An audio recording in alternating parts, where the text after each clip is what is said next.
श्री लोकनाथ मंदिर रत्न भंडार खोलिबा पई आसिला आज्ञामाल। बहु वर्ष अपेक्षार अंत घटिब।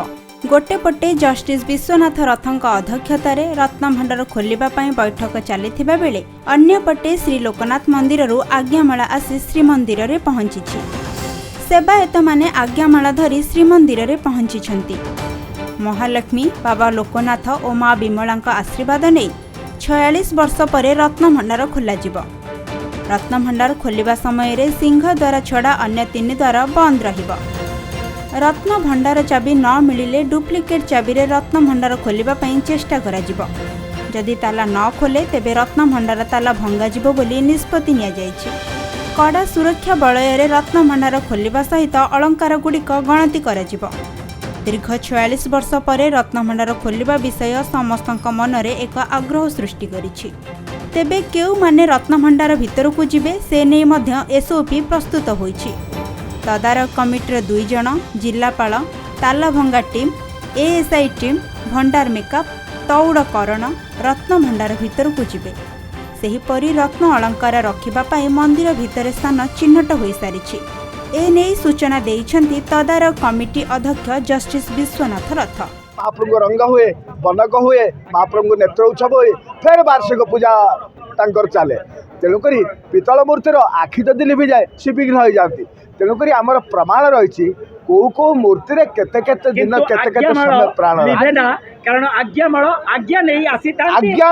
नीति हूँ स्वतंत्रता। आज्ञामाल होती स्वतंत्र निजे महाप्रभु निजे आसती ता भितर आसिक कार्य को समापन करती। बिना तांको आज्ञा कौन सी जिन समापन हो पारे। आज से आज्ञा को जगन्नाथ लोकनाथ अपेक्षा करते।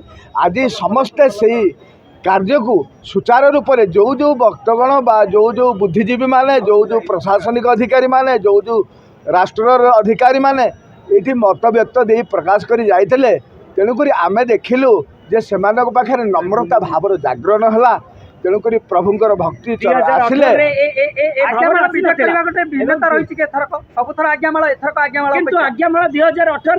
आमे पिला बेलू देखिनु आज्ञा भंडार खोला बेला बेले ये प्रभुंकर नम्रता को कई नथिले। तेणुक बारंबार ये एक्सीडेंट घटी।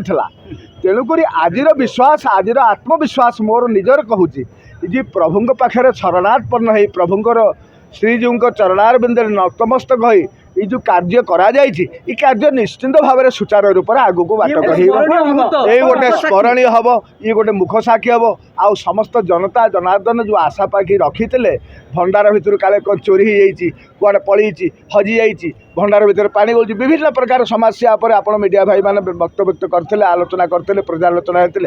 आज समस्त दिन ही अंत घटी ये कार्य निश्चिंत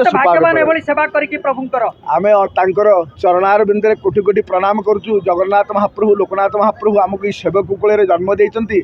तेणुक आमर समस्त सेवा को मोर अनुरोध नम्रता हूँ आमर बीज मंत्र। आमे समस्त जदि नम्रता हो तेणुक महाप्रभु शिव देखी द्वार छोट। तेणुक आम मनीष मानकर हूँ आखि हूँ 5टा आमे 2टा आखिरे देखुचे।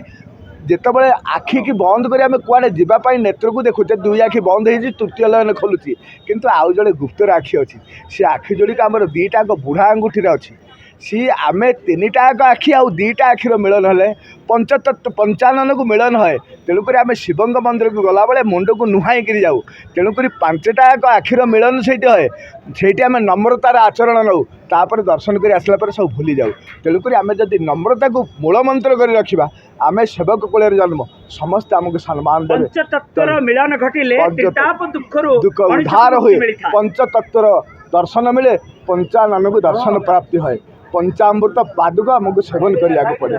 तेणुक आम शरीर ठीक रहे मन ठीक रहे मन प्रफुल्लित रहे सेवार खुशी लगे मो समर्पण भाव उदय है मन। जय जगन्नाथ। पुरी तपन कुमार लेंका रिपोर्ट खबर ओडिशा।